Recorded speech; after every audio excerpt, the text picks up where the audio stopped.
So there's a misconception that if you're single, you are incomplete, perhaps damaged, salvaged, and you won't be happy until you find your one. And that is not true. That is bullshit. It is a message that has been fed to us by media and advertising. The truth is, when you're single, you have the richest soil for growth. That's why I created this podcast. And unlike other podcasts, this one is host-driven, not guest-driven.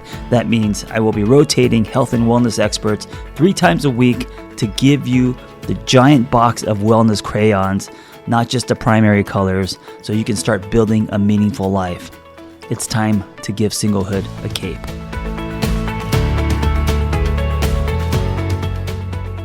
Hi guys, with me today I have my friends May and Cleo. These are friends that I met through the club.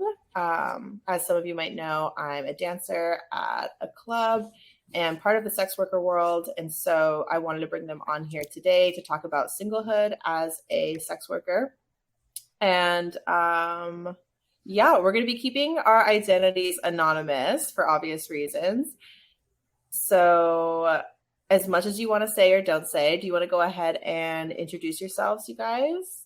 So I actually dabbled. The way that I got into it was I was 19 when I first started dancing. I met someone at a music festival and she was in the industry and she kind of introduced me to everything. And so I only dabbled in it for a few months, but it was not for me. And when I turned 23, 24, I had just gotten out of a 2-year relationship, was in like so much debt, living at home. And I just decided to try one more time. And I have not looked back. Amazing. I love that. I should have added before you two, I don't know if I've told you this, but you two are like two of my like role models in the dancing world. Like I love you both for your hustle and your talent. And I love the story, Cleo, of like stepping out of it and stepping back in, because I feel like that's really common in this world as well. Yeah, it was, when you're 19 and I was super insecure. So I was like, this is not for me, but stepping back into it 23, like as a grown woman, like here we are surrounded by badass women like you two and just, coming back into it full swing. So it was a good decision. Amazing. And May, let's hear how did you get into dancing? I feel like it's kind of funny because I started pole dancing during like the very, very beginning of the pandemic, and I was 27 at the time. And after I started pole dancing, I started like educating myself a lot on sex work, because I was like, I can't be a pole dancer and not honor sex work and like support strippers and everything. And I started pole dancing because I had gone to Cheetah's like a week before the pandemic started with a friend for this event. And I saw this girl flip upside down at the top of the pole and like walk around the ceiling, like with her heels on the ceiling. And I was like, I've got to do that. So I actually started pole dancing because of a stripper. And then I was like, okay, I got to honor strippers and sex workers. So then I started educating myself. And then I started thinking about dancing in the club because I spent so much money learning how to pole dance that I was like, I need to start making money just simply to pay back all of the training, quote unquote, that I've taken. So I got into it sort of just in this like very like side hustle type of mentality, and then very quickly realized that it is not really a side hustle. Like even if you do it very infrequently, at one point I'm sure you have, I think in order to get like solidly good in your hustle and your flow, you do have to put in time and effort. And like honestly, the people who are best at dancing, it's just because they've put in time. So I started dancing like in the sense of like, oh, I just want to make a little extra money. And then I didn't realize how much I was gonna like fall into loving it and like being so intrigued by getting better at it and meeting all the people that I met. Like it turned out that like this is really the community that works for me. So I found so many new friends, and it's also just easier to make friendships for some reason. And like I know that I know there's a lot of like talk around how, you know, there's a lot of competition and jealousy and all of that in the dancer world, but I've experienced very, very little of that. So I've had a really easy time getting on with dancers in all my clubs, and I've in fact taken away like some besties from most of the clubs I've worked at. So yeah, I sort of did the same, never looked back. No, I totally agree too. And I think that because before I auditioned, I had just like done a deep dive on Reddit and like thought that I had a firm grasp on like what dancing was going to be like. And like you can find those Reddit threads that talk about the competition or whatever amongst girls, but I have also not experienced that truly. And also love how you said you wanted to get paid for this, because I think it's so funny. There was a meme circulating a year ago that was like, women are paying hundreds of dollars for pole classes when you can literally, men will pay you to learn in front of them. Like dancing is so true. It's so inherently, I think it's so intuitive, you know, for women especially. And it's just it's been a really fun thing learning from the other dancers, I think, like in real time. But Well, yeah, and also also like that's actually traditionally how pole dancing was passed along, was like through dancing in the club and learning from each other like at work. Like that's a very like I guess that's the proper quote unquote way to learn to some degree, like is being in the club working and learning while you're working and watching dancers. Literally all of my teachers that I've studied with are strippers, and they basically told me that from the beginning. Like when you're at work, watch the girls, watch how they work, watch how they dance, like ask questions, you know, observe. And so like that's part of the learning process in the club, is just so much observation.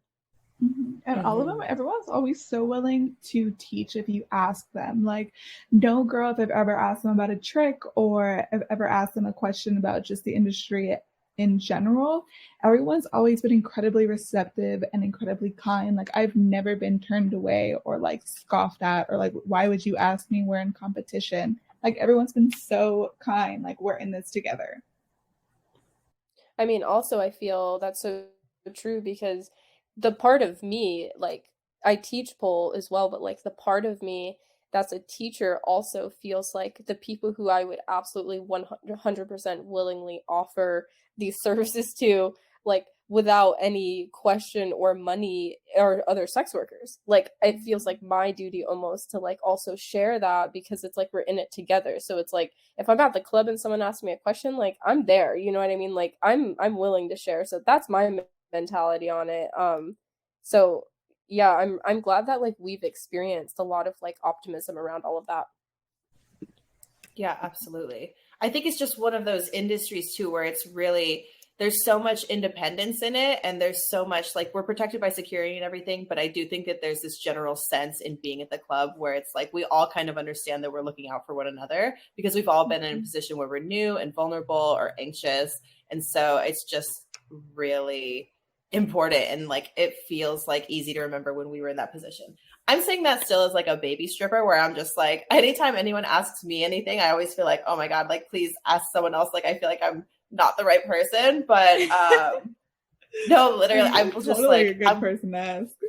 Well, thank you. I'm like, I'll help as much as I can, but like I am definitely more of an ass shaking stripper than I am a pole trick stripper. And you know what? That's fine.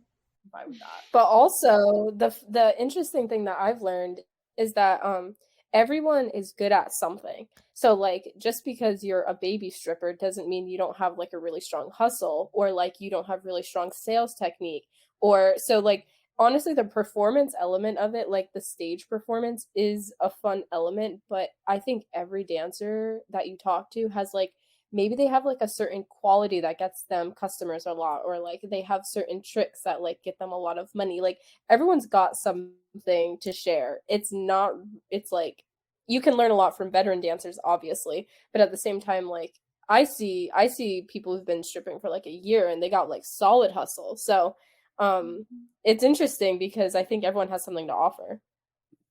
Totally agree. And I think that a lot of it is just how much you put into it as well. Like, you know, I would pay like probably like $1 million to steal your notebook, Cleo, that I've seen you walking around with taking notes on like what's helpful, because that is probably like one of the single most valuable things that exist in this world, just like tips.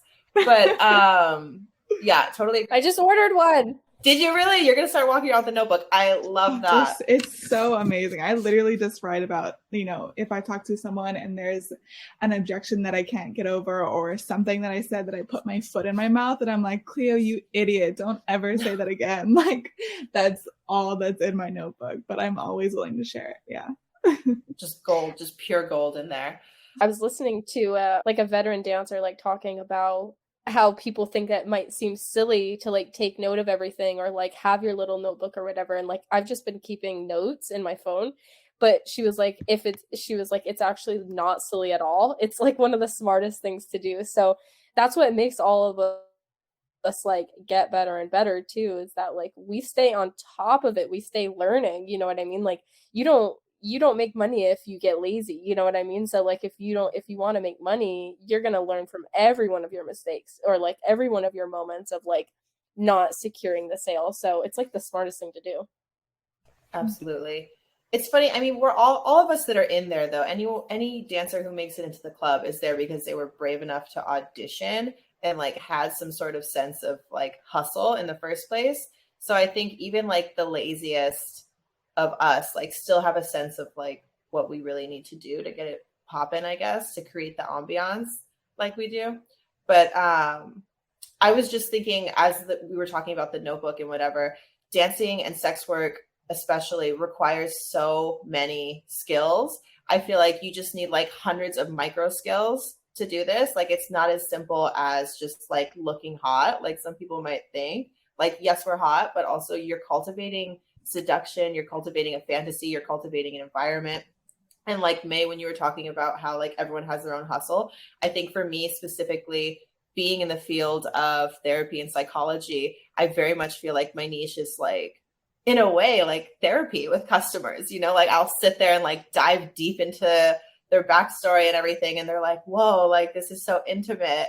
And it's very much like different from someone else's approach who might be like hypersexual or like fun. Like I like the fun stripper who comes over and is like, where's the party? Where's the shots? Mm-hmm. Yeah.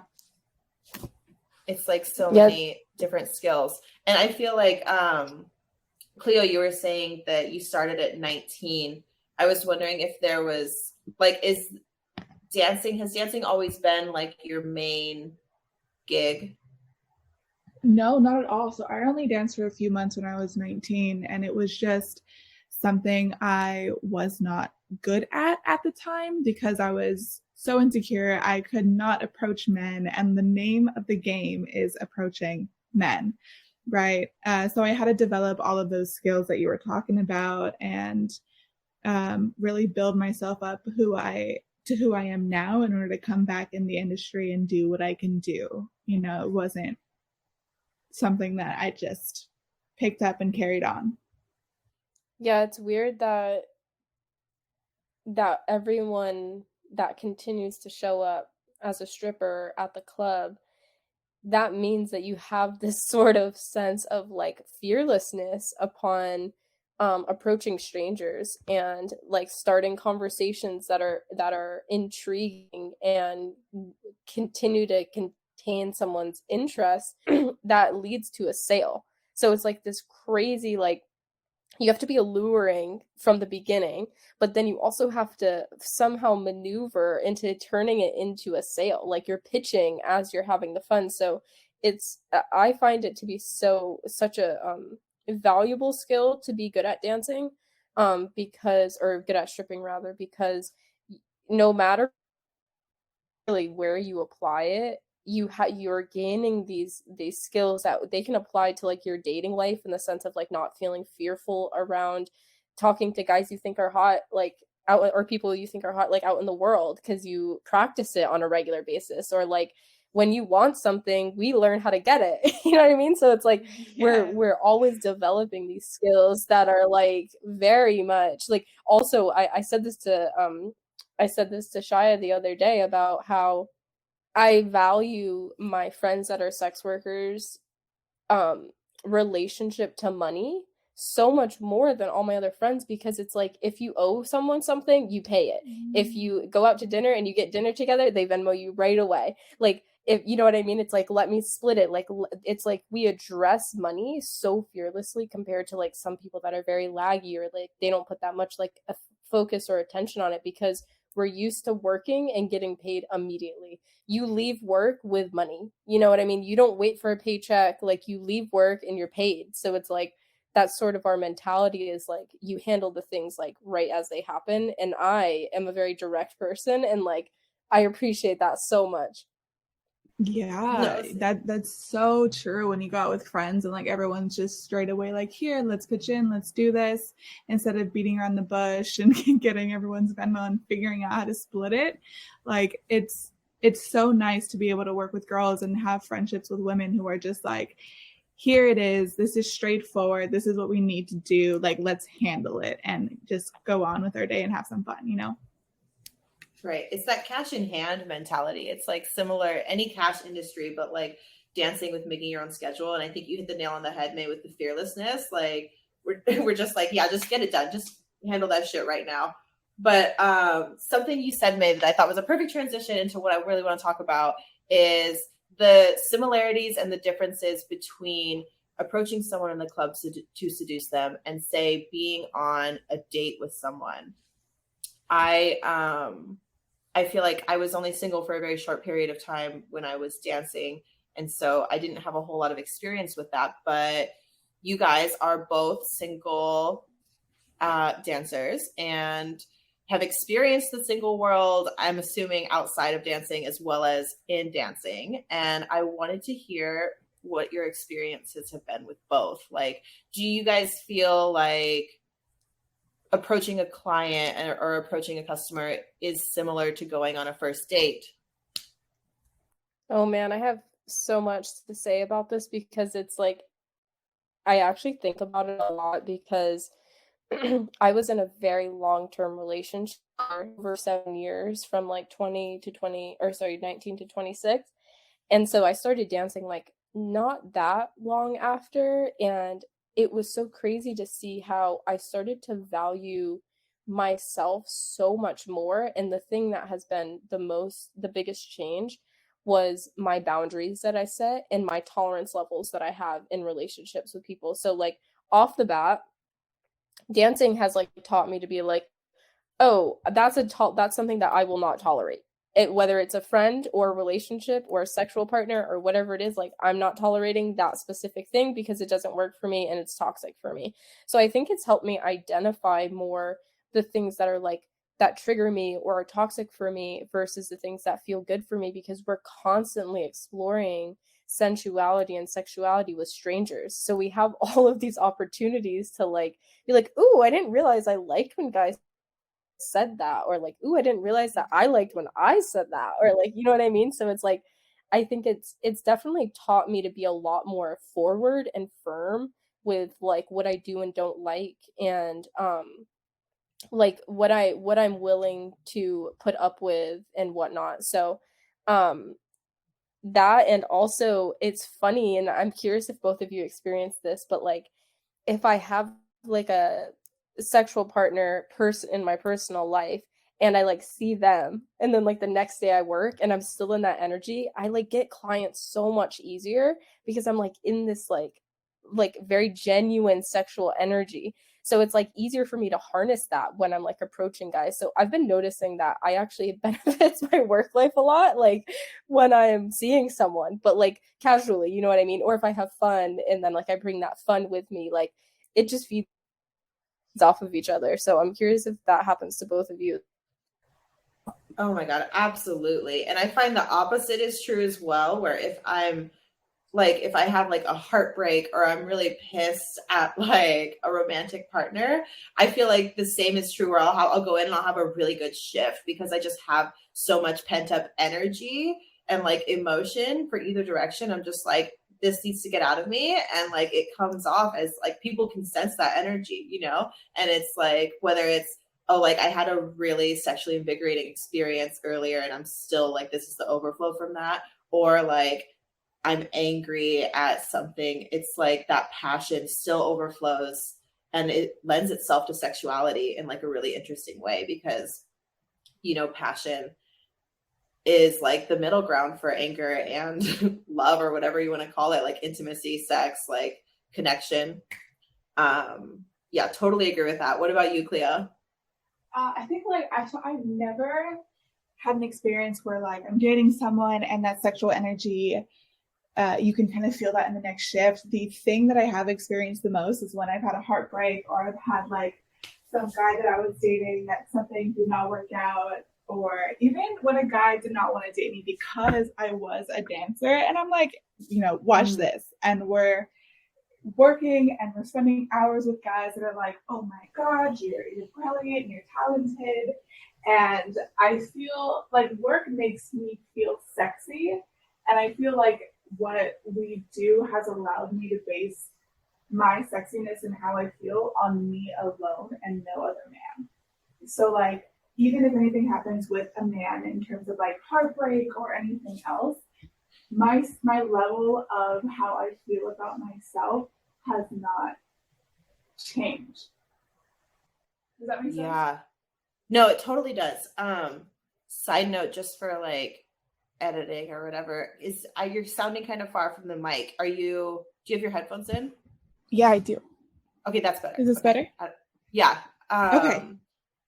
Yeah, no, I totally, and I think, oh, what was it? I lost my train of thought now. You had said something about, if people find out you're a dancer and it changes like the way they view you, or like, oh, I don't want to date you, or I could never date a dancer. I think that is I definitely want to touch on that because I have had that same experience as well, as I think most of us have. And there's also the opposite end of that where guys will come into the club and brag about dating a dancer, which is just like the other side of the coin. Like, oh, do you want a cookie? Like, you're so open. Like, you dated a normal, hot, sexual, powerful woman that like, just because she's a dancer, you think you deserve a reward for that? Like, and it's like they date the dancer for the title, and like to be able to say that they did it, and it's like we're not even viewed as a human or a partner. It's like I dated a stripper, you know, and I'm like, I'm a human being. So first and foremost, yeah. Yeah, I actually feel it's funny because I have like a really strong, that's also a really strong sort of boundary I have is like, if I start seeing a guy, he knows right away that I'm a dancer. And if he's not like, not only okay with it, but supportive of me, like that isn't going to work for me, like period. It just is like, if you can't understand why I do this and like what I'm doing it for, or at least aren't open to hearing about that, or you're uneducated on the industry, like we're just not going to be compatible. It's a big part of my life. And I have no interest in hiding it. I have no interest in like withholding information. And I know some dancers it's amazing to see how some dancers like their boyfriends, some people's boyfriends don't even know, or like some people's really close like people, best friends don't know. And it's like I think that's like a super empowering thing to do is like you share when you want to share, you know, and like you tell people when you want to. But when it comes to my romantic partner is like I can't be bothered with a guy who doesn't like support sex workers. Like that's just a red flag to me. So I have a very strong opinion on that. I feel the same exact way. Yeah. I think it's now I use it as a way to kind of vet people, because again, like if they're not supportive of what I do, and it's also if they begin to like overly sexualize us and what we do, and that is an immediate no. And you can kind of tell that when you begin to tell them that you're a stripper. Like they begin to just kind of see you more as an object, and I'm like immediately ick, like this is done, you know. So it's definitely a way to vet out people. No, absolutely. The hypersexualization of dancers, which is so funny to me because I get that it's kind of a secret world to some people, or it's like something with private parts that people don't understand. But I think the hypersexualization of strippers is funny to me because we literally like, and I'm not saying this is everyone, but like when I'm not at the club, like I am the most bummy and like least sexual person like you'll ever meet, because I'm like, I just spent 6 to 8 hours, whatever, like creating a sexy vibe, and like I'm exhausted in that sense. Like I do not want to create a party anymore. I do not want to look like that all the time. Like I legitimately, I think you guys have heard this story, or I've told you before, but I was in the club one time with a regular who's obsessed with me, like in love with me, in love with my dancer persona, whatever. And I work, for the listeners, I wear wigs at work and I have a shaved head, like in my real life, whatever you want to call it. But I just got done with this regular, went into the locker room and like took my wig off, changed into my normal clothes. And I came back out and the regular noticed me, and it was like an audible gasp at just like this like realization of like, oh my God, like this is you. Like it's like a pulling back the curtain kind of moment where they realize like, oh yeah, like you're a person. You're not just my like sexual fantasy. Mm-hmm. Yeah, and I feel like you need to have that persona at work because it helps to separate and compartmentalize our life, right? You come in, and like for me, Cleo is this character that I transform into, where it's outside, my masculine energy is a little, you can view it a little more, you can feel it a little more, but when I'm in at work, like I need to be feminine and hyper feminine because it helps me make more money, right? And I'm not like that outside of my work all the time. So it's so interesting to see the different personas that come up. And we, luckily as workers, we get to see both of those sides. Like I get to see your side in the locker room and I get to see your side, you know, out and about. But people really don't know like who we are inside versus outside. Yeah, it's funny because I'm actually working on I don't have a persona in the club. Like I'm just literally who I am, like in the club and outside the club, and I'm actually trying to figure out how to have a persona. Which is a funny thing because it feels like it's very easy for a lot of people to like put on this show and then put on this personality and like dress up in this certain way.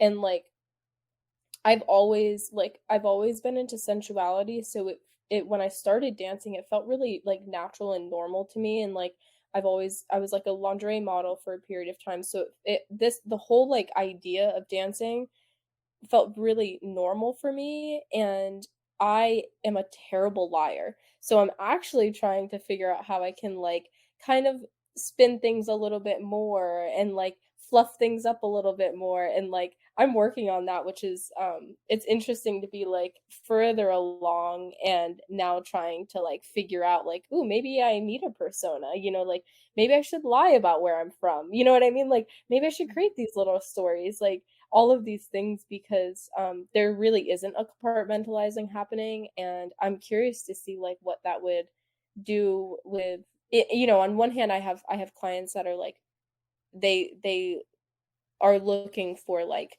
this honest intimacy type of thing. So that's good. It's not like that doesn't, you know, serve as well. But I think that like that, what we were talking about, like the fun party stripper, like I want to have one of those personas too, where I can just like fully start the party. You know what I mean? So I'm trying to figure out like this new version. But the cool thing about dancing is like we can do that at any period. We can walk in tomorrow and be like, well, I'm a different bitch. I got a different name. I got a different look. Like, you know, you come in, you got different hair. Like you could do whatever the hell you want and no one cares. So it's like, that's the coolest thing about it, is like everything is up to us. Yeah, you have that like element of play, which is so important to me, like especially as an adult. I never want to work anywhere that I have to wear a suit and be a specific kind of person. Like being whoever I want to be when I come into the club.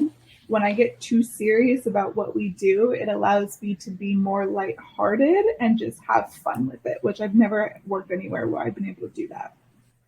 Yeah, there's a lot of talk around, you know, when people say like, "Oh, we're exploiting our bodies for money," or like we're people are using our bodies for money. I'm like, almost everyone I know that dances has had a way more horrifying time working regular ass jobs. You know what I mean? Like, are you kidding? As if like bosses and owners and like employers and people like that aren't exploiting people on a daily basis. So it's like an interesting thing that like is very misconceived in the like society. Right. Well, not to mention that as a woman, especially in our society, we get sexualized all the time for free, like outside of work. It's like you're gonna feel vulnerable and like sadly more likely than not to be taken advantage of in some way. And so I think getting paid for it and like taking back some of the power in that sense can be really empowering. At least that's been my experience with dancing. Yeah, speaking of, it's that's actually another thing that has helped me like in my personal life is when you get paid for this type of stuff, you start to realize like what you like and don't like. And like, so if you're getting paid to do something and you don't really enjoy it, that's like it notes in your head where you're like, oh, I wouldn't ever do that for free. You know? And then you're like, you're doing something that you enjoy and you're like, oh, I'm so willing and that's so easy for me. And I enjoy that and I can feel that in my body. So it's like this interesting thing where like, it has definitely woken me up to being like, that's a service I'm providing and I won't do that for free, period. And then like, oh, that's something that's like for me personally and I enjoy that. So like starting to realize like what we like and don't like and like how we can function, because I honestly I have, we've heard plenty of friends like you go along with things and you like, especially sexual things, like you don't really know where your boundaries are until you do. So like we just it gets expedited a bit for us because of how many people are sort of trying to push them all the time. And it helps us vocalize that too, where it's like no, or like yes, or whatever it is. It's like we have to vocally say these things, which is like I think for everyone is a little bit of a learning curve, no matter like what you come from, is like how to vocalize that's a yes or that's a no. Yeah, absolutely. I mean, speaking of that merging of like the two worlds too, like in the club and then outside of the club, when you do have, I feel like, a positive experience with a client or whatever, and if it's authentic, I'm curious to you guys, to your opinion on, would you ever meet up with a client outside of the club, or what are your thoughts on dating clients outside of the club? So for me personally, I feel like such a hypocrite because even though I'm a dancer, personally, I don't think I would ever date any guy that came into the club.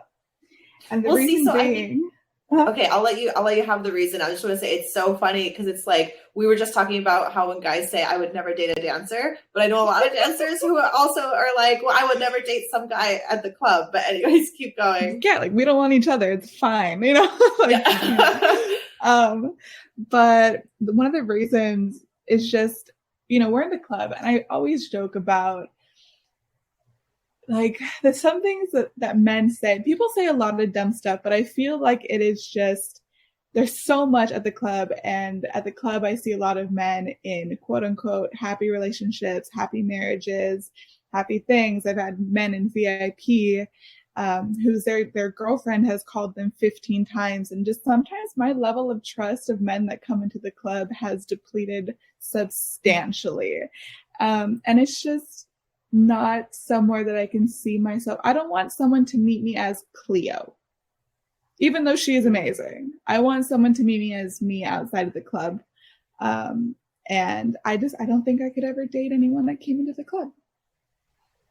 No, that makes sense, especially if, like you were saying earlier, like your identity in the club is so separate and cultivated compared to your identity outside of the club. I can totally see that. Mm-hmm. What about you, May? Yeah. I have definitely hooked up with guys that I've met at the club selectively, but that's because like for some reason my experience like dancing in New York feels a bit different, where like there's like a bit of a curation of the types of guys that come into the club I work at there, because they I mean, it's like now I'm like so ridiculous about like a guy with money. I'm like, okay, well that's the only thing. That's first of all base level, you know what I mean? Like for us it's like a guy needs to have money. So it almost like filters that element out for me. But I also I practice listening to my body a lot, and if my body really enjoys being with someone personally, I can feel the difference in that than between someone who's just a client. So I basically will listen to my body based on that. And like sometimes if like paid dates or whatever, like if it's a client and it feels like we would have chemistry and I would be able to trust them in a different type of container, I'm open to doing that too for money. You know what I mean? But if it's a guy that like feels like I would just maybe hook up with him, but he's in the club with his friends tonight and whatever, and like I'm also like down to see where that goes, So I definitely just follow like what feels true in my body, but at the same time, like that's very rare. Like it's definitely a very, very, very small sector of people I've met in there. So it definitely depends on like our chemistry levels, and I just like pay attention to that. But I'm not close to it, but I'm also not super open to it. Right. No, and I know what you mean, because you can have like shifts as a dancer where it's like authentic and genuine, and you like, I'll like forget that I'm at work sometimes. It's like, oh my God, I thought I was just out partying. And like if the client is respectful and it's just a vibe, I can totally see that. I just am still, I think it's so funny because I don't think that I could meet up with someone outside of the club, but I think for similar reasons to you, Cleo, I'm like, I wouldn't want them to know me as Shia first, because I just feel like there's so many stereotypes that come with that in general. And I'm like, I have a hard time trusting that people are okay with dating a dancer, which is my own work that I need to work on. But socially, there's just so many stereotypes to being in this environment all the time. And one of the biggest ones that I get is like, I feel like men who, when I was single and I told them I was a dancer and like attempted to date, they like assume automatically the biggest one is like daddy issues. It's like, okay, so you grew up without a dad. And I'm like, okay, well, I did, but like, that's not why I did. And it's like, I don't want that assumption to affect, like, there's so many things that come along with that, like to say a girl has daddy issues, or like, that's why that we dance because there's something wrong with us, like trauma wise, as opposed to we're in the sex worker industry because it's empowering and we have a lot of free time from it and we can like make a lot of money for having fun. Yeah, absolutely. I do want to share one thing that kind of messed me up in the dating world, and why this is something that I do have to get over. So when I tried dancing for a few months when I was 19, I shared that with my ex, when him and I were dating at the time. I told him I had danced previously, and he came from a good family, and he was like, man, I would never date you if you were a dancer.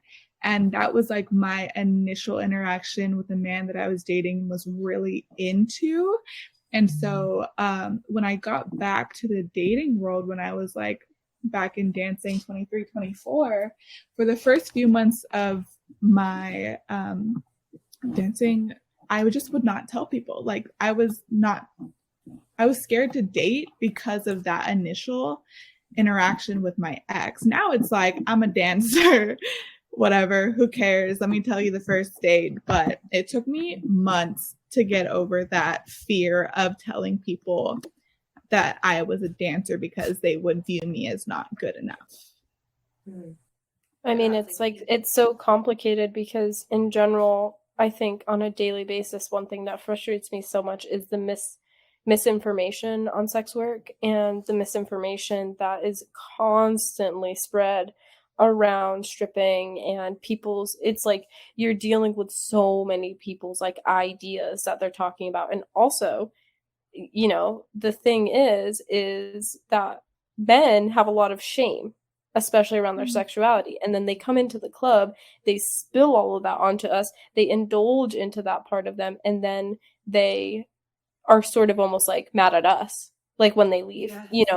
I've had many guys like follow me on my dancer Instagram, and then the next day like unfollow me immediately, because it's like they were drunk, they had a moment, they did this thing, they feel regretful, and now they like take it back and they feel shame, and then they put it on us.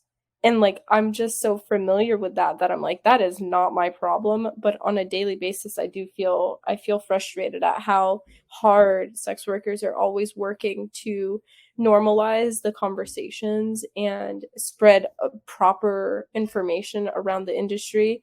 And, obviously we're blocked on all platforms. Like, no one wants to hear our voices in that way. So I love having these opportunities to talk about it, and from the perspective of people who are sex workers, like, be able to hear from them and listen to them. So that's always really inspiring when there's spaces for that.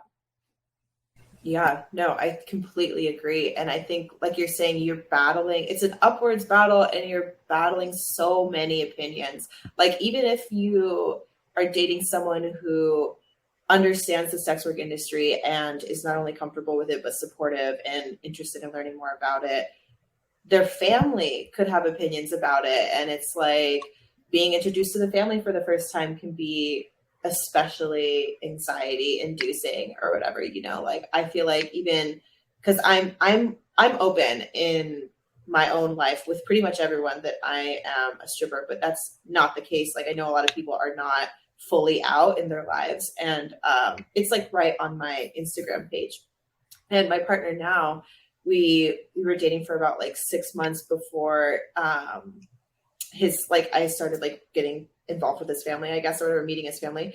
And his brother followed me on Instagram, and right on my Instagram it says like stripper bitch, like in the bio. And I don't know if they like knew I was a dancer or not, And so it was like, when he followed me, I was like, oh my God, like, I just got so anxious, and it was like, okay, wait, I actually don't care. Like, this is kind of like, it is who I am, and like, I need to own that, and that's like my own work.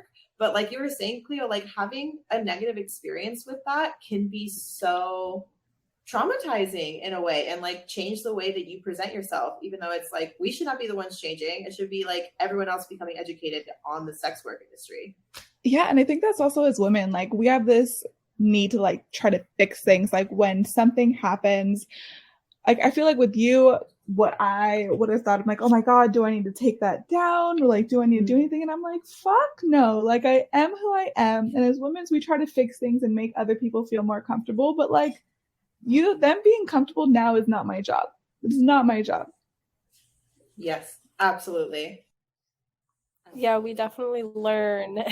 We learn that very quick. Like, okay, that is not my problem. That's not my job. And that's not my deal to fix, So it's like, it's nice because, I mean, I have these moments where I like have the desire to educate people because of how much I value this industry. But then there's moments that I'm like, I don't have any energy to get into that right now, because like, depending on how the person is talking about it or where it's coming from, you can sometimes be like, that is gonna go nowhere. You know what I mean? And it's like, I think the interesting thing is that the whole society doesn't support powerful women and women in places of power.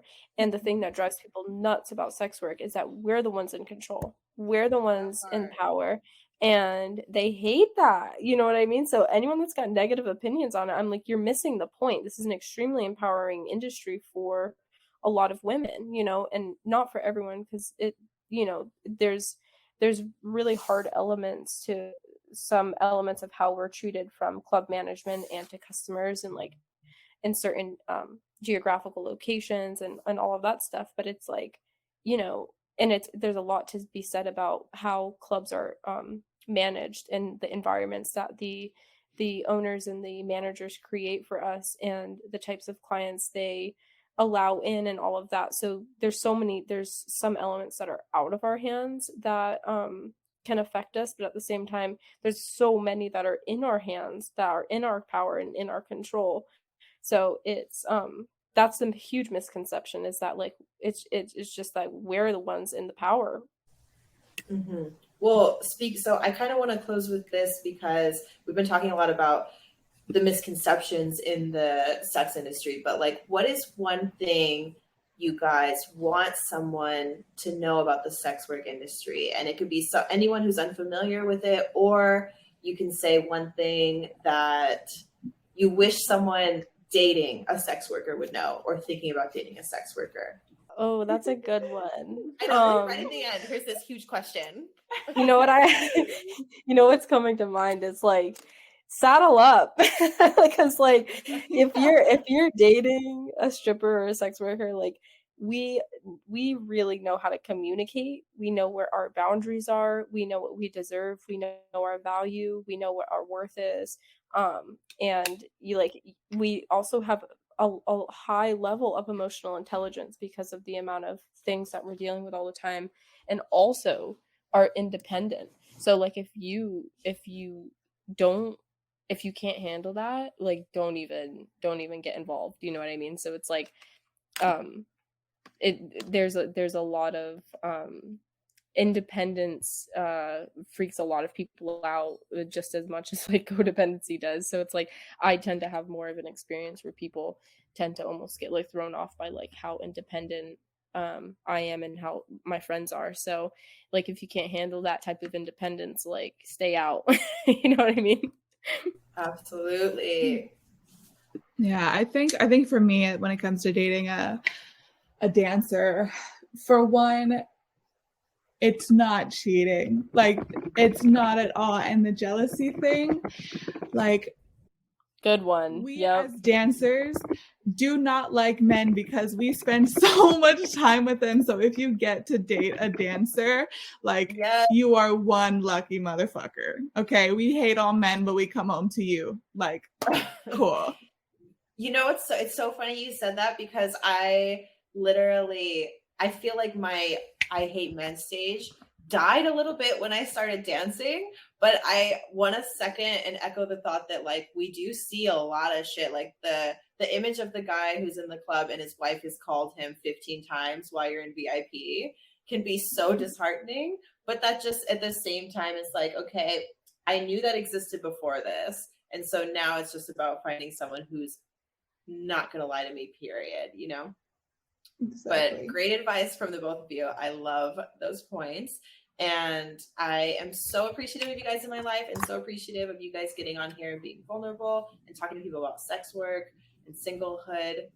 I'm not going to do the where people can find you because we are anonymous. So find us in the ethers. Find us at the club. Yeah. Bring a band. Let's go. Yeah. Come spend money. Just spend money on strippers everywhere. It could be us. You don't know, but just spend it. Yeah, I think we should leave on the note of support sex workers, period. Done. Period. Mm-hmm. Thank you for having us. Yeah, thank you. I hope that episode was helpful.